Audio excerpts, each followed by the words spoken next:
Ayun po, dito na po ako sa tindahan. Nagpa-cash out po. Ito na po yun. 2K. Anyways, next month na ang filing ng Certificate of Candidacy for Yan. local True elections. FM yan. True FM. Actually, plano kong tumakbo. Oo. Ito po ang Ang drama yun. Oo, drama. tindahan. Idol Lord. Yan po. Ito yung sala nila na ginawang tindahan. Tapos, Mm. ito po. Ito po yung labas. Good morning po. Ito po yung tinutulugan namin. Yan po. Yan po kami natutulog sa sahig. At ito po yung bintana. May nakaharang pong trapal kasi po pag umuulan, yan po yung ginagawa kong alulod para po dun sa bubong na butas-butas, tumutulo po pag umuulan. Yan po. Yan lang po. Ito po yung damitan. Ito naman po yung battery para po sa solar panel. Yan po. Nila. Oo nga. Ayan po yung wire papunta doon sa bubong. Ayun po. Sa solar. At pasensya na po. Nila. Hindi mabibidyohan ang panel. Nasa bubong po. Ayan. Alright. Yan po. Ayan. Ayan po. Ito po. Taas po ito ng bahay namin. Ngayon. Ito po. Bababa. Ayan. Ayan po. Ito po yung pinaka kusina namin. Ayan po. Kusina. Lagayan ng pinggan. Tapos ito po dito. Ito po yung pinaka sala namin. Ayan lang po. Kaperaso. Ayan po. Alright. Tapos ito na po yung tindahan. Tindahan po. Ayan. Wait lang nga! Ayan po. Tindahan. Ayan. Sari-sari Ni store. Creste! Nila ni Christy. Right. Yung meron pa siyang video nung tricycle, di ba? Sinasabi ho dito sa kanyang report sa atin at yung picture Yung daw po ng pinapasada kanyang nung anak na asawa, nag-aaral, yes, family. oo. Ito yung Ito anak yung niya. anak. Yes. Okay. Yan Ang- yung 13 years old. Ito yung tricycle. Ayan, kitang-kita natin. Ito yung Yeah. nagba-boundary. Okay. Diba? Oo. Okay. So, sabi ko kasi sa kanya, lahat ng kwento mo, hihingi tayo ng patunay. Patunay. Mhm. So, eto na nga po ang kanyang mga patunay. Hirap ng buhay nitong sila Christy. Ano? Nakitang-kita mo yung kanila pong meron silang kasamang dalaga, yung anak ho nila. Sa ganung uri po ng sitwasyon na iintindihan ko. Ako siguro dito, girl, no, itong anak ni Nanay Christy. Ito lang ha, akin lang naman ito. Babae po ito na ngayon po ay 13 years old at grade 8, no? Ito yun, right? Okay. Ako sigurado ako, itong batang ito, nag-aaral no? Kung ikaw, di ba, isipin mo, mag-aaral ako mabuti kasi gusto kong kumawala sa bahay na ito. Sa gantong uri ng pamumuhay. Amen? Amen.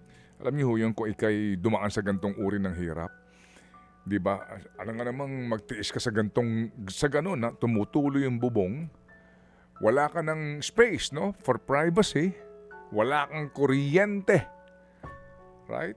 Kasi nga, umaasa ka lang doon sa solar power na pangkuryente, na pang-ilaw na ibinibigay nitong inyong payak na pinagkukunan po ng kuryente. Hindi ba? Kaya ito ang masarap, ito ang maganda, ito ang tamang mga pagkakataon na tayo po'y sumagip sa ganito pong uri ng sitwasyon ng ating mga kababayan. Nabagamat ganito ho kapayak ha, wala tayong narinig kay Nanay Christy na siya'y nagreklamo. Siya lang po ay humiling na kung maaari po'y magamit niya ang 2,000 pampuhunan po sa kanyang maliit na tindahan. Tawagan nga natin si Nanay Christy Almosara ng Muntinlupa. Alas 9:43 ang ating pong oras ngayon. Nanay Christy, maganda umaga po. Nanay Christy, maganda umaga po. Hello? Umaga din po. Nanay Christy. Hello po. Ano latest? Apa, Ay, Nay. Iba yun, iba Ay, sorry. yun. Nanay Christy Almosara to. Mamaya yung Christy Fermin. Nakita mo, napatawa ko. apa, mamaya pa po. Pati ano itong ka? ating assistant, Oh, kita natawa mo. eh. Halata talaga Nalulungkot na sila nakikinig. kanina eh. Kaya nga, tapos biglang anong latest? Oh, Nay Christy, anong latest? Oh. Kasama mo ba si, sino kasama mo ngayon? Sinong kanyang katandem sa... Sino yung katandem ni Nay Christy? nakita mo, Si Romel. Araw-araw ka nakikinig, nakakalimutan mo. Si dyan. Romel. Romel Romel Chica. Chica. Oh. Oo. At saka alam niya, na alas 2 ng hapon. Opo, Okay. opo, ang latest po ngayon, ang anak na si Lois.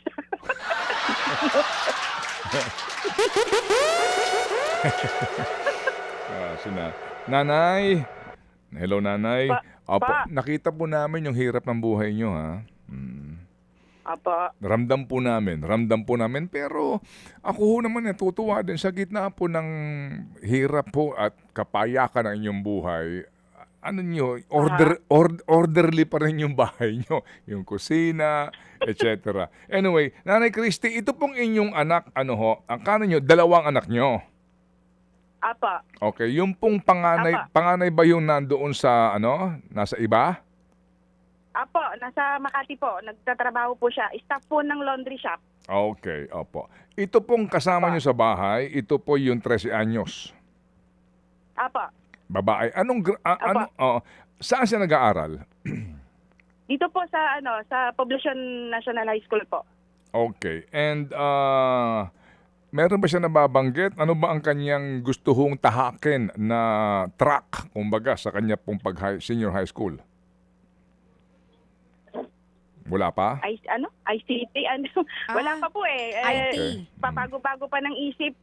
Opo, sige. Pero siya ho naman ay seryoso sa pag-aaral. Ayos po.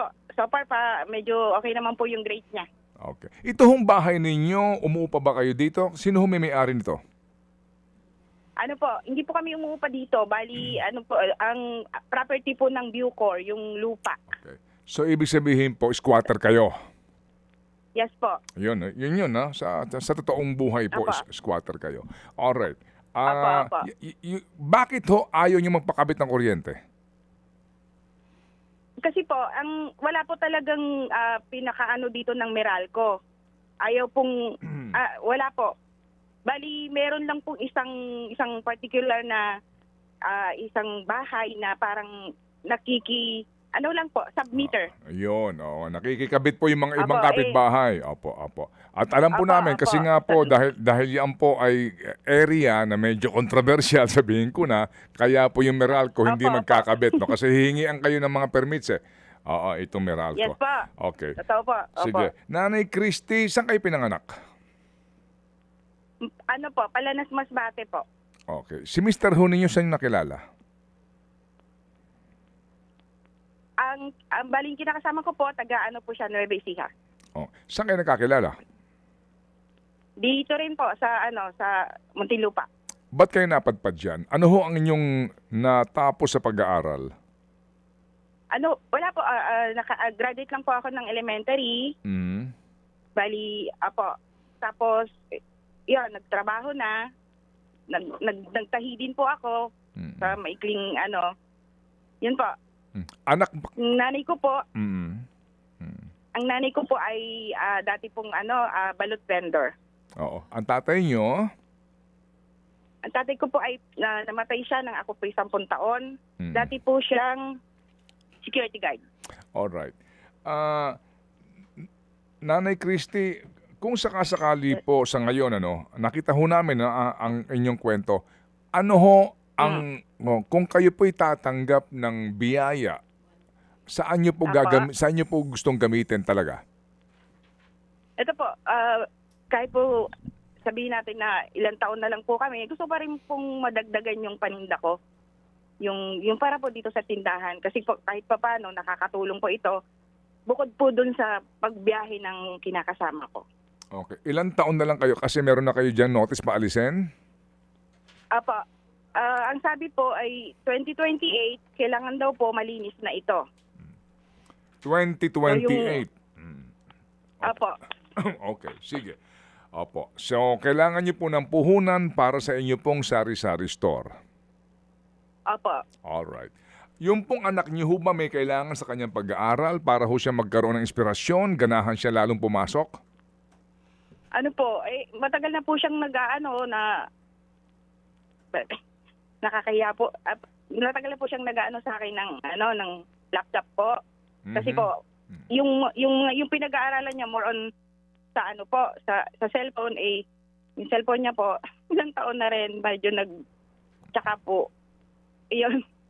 Pero yun po yung niya talaga, laptop, ang pinaka niya, pangarap niya. Opo. Para Pero, daw po, pero kasi po, ito hong, anong pangalan po ng anak ho ninyo? Ano po, Angel po. Opo. Pero si Angel po kasi, second year high school pa lamang, ano ho? Kumbaga, palagay ko ho naman, kung sakali, no? Yung laptop, baka po hindi agad yan maibibigay ng ating mga suki kung ganyan pa po kababa yung antas ng level ng pag-aaral ng bata. Opo. Alright? Alam ko naman po yun. Opo. Pero yung siya ba may cellphone na ginagamit din? Pa? Siya ba may cellphone na ginagamit? Meron naman po na inano po ng tatay niya na hulugan po. Okay, sige. Pero okay na po, natapos na. Oo. Ngayon po kasi, kung magkakaroon siya ng laptop, alam niyo yun, saan siya, meron ba kayong charging dyan sa bahay po ninyo, dito sa inyong solar? Opo, kaya po. Kaya po kasi may inverter po kami. Parang inverter. Okay po siya. Nakakaano po siya. Charging. Alright, sige. Opo. Very nice. Sige po. Nakakagamit din po kami ng clip fan yan pag maaraw. Alright. Ito pong si Angel, maliban doon kasi kung meron na siyang cellphone na nagagamit po ng kanyang, nagagamit niya galing sa kanyang tatay. Oo. At, ano pang kanyang kailangan sa school? Marami po siyang inaano, kaya lang po sabi ko, total malapit naman na po ang closing. Sabi ko sa susunod na pasukan na lang po kung sakali. Marami po. Ano 'yon? Medyo maliit. Ano 'yon? Maliit na po yung uniform niya kasi 2 years niya nang ginagamit. Uniform, ano pa? Uniform po. Opo, bag po. Ano pa? Yun po. Yung black shoes po. Ano Yun po pa? yung mga niya na sabi niya bibilin. Ano pa daw be? So far yun lang po muna. Kasi yun. Kasi yung call niya gusto niya sa susunod na pasukan bago na kasi po last year niya paggamit.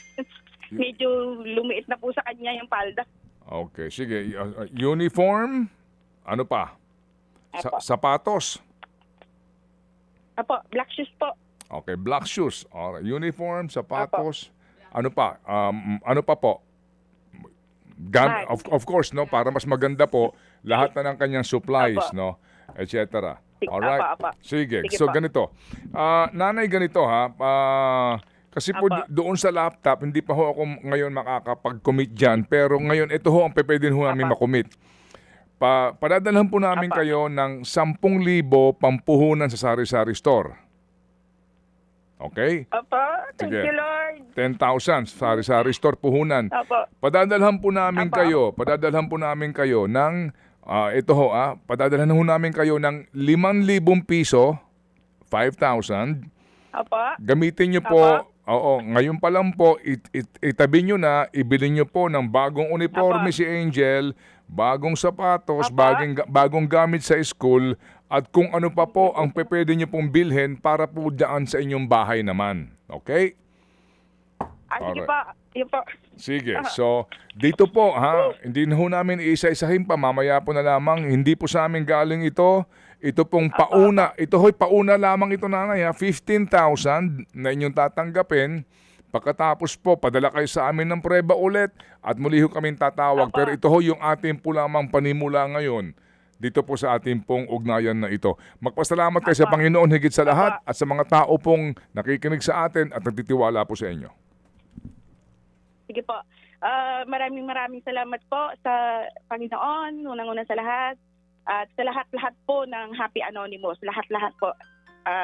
At sa inyo po, sa programa ninyo na naging daan po para dito sa biyaya.